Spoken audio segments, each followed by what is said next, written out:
Have you ever worried about a potential price drop in something you own, or a price increase in something you need to buy? Maybe you're a farmer concerned about the price of your crops, or a business owner worried about fluctuating fuel costs. What if I told you there's a strategy to protect yourself from those uncertainties? That strategy is called hedging. Hedging is essentially a risk management technique. It's like an insurance policy for your investments or business. It doesn't guarantee profits, but it aims to reduce potential losses. Think of it as minimizing your downside risk. Now, why is this relevant, especially for a U.S. audience? Well, we live in a market economy. Prices of everything, from gasoline and groceries to stocks and commodities, constantly fluctuate. These fluctuations can significantly impact businesses and individuals. Let's break down how it works with a simple example. Imagine you're a wheat farmer in Kansas. You're expecting a large harvest in a few months, but you're worried the price of wheat might fall before you can sell it. This could mean lower profits or even a loss. Where hedging comes in, you could enter into a futures contract to sell your wheat at a predetermined price. A futures contract is an agreement to buy or sell an asset at a specific date in the future, at a price agreed upon today.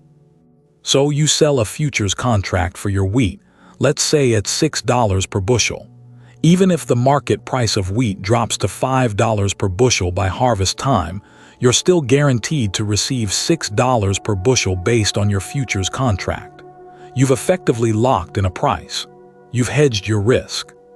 Now, what if the price of wheat increases to $7 per bushel? Well, you're still obligated to sell your wheat at $6 per bushel through the futures contract. You miss out on the extra dollar profit, but that's the trade-off. You sacrifice potential upside gain to protect against downside loss. Hedging isn't just for farmers, though. Businesses use it all the time. Let's say you're an airline. Fuel costs are a massive expense. To protect against rising fuel prices, the airline might use futures contracts to lock in a price for jet fuel. This provides certainty and allows them to budget more accurately. Another example is a company that imports goods from Europe. They're worried about the US dollar weakening against the euro.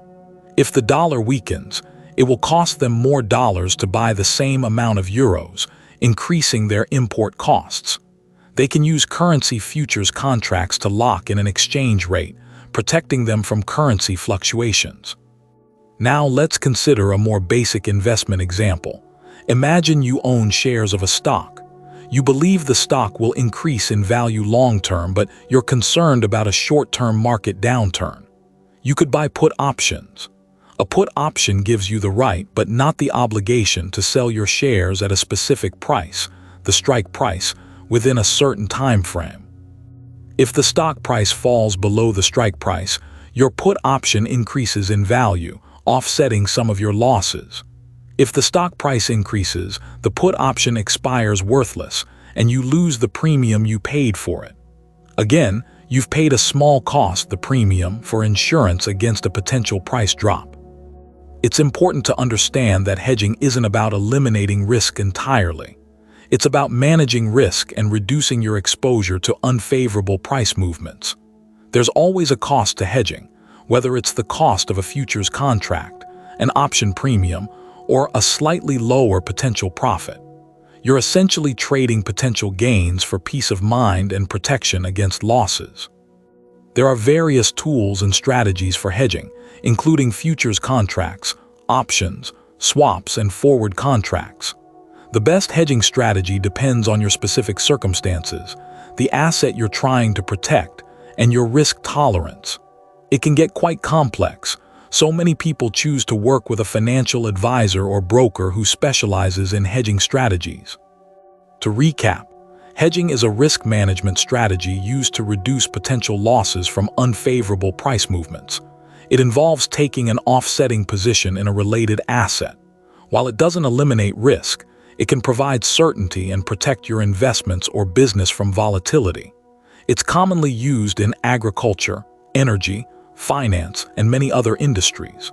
It's about minimizing downside while potentially sacrificing some upside.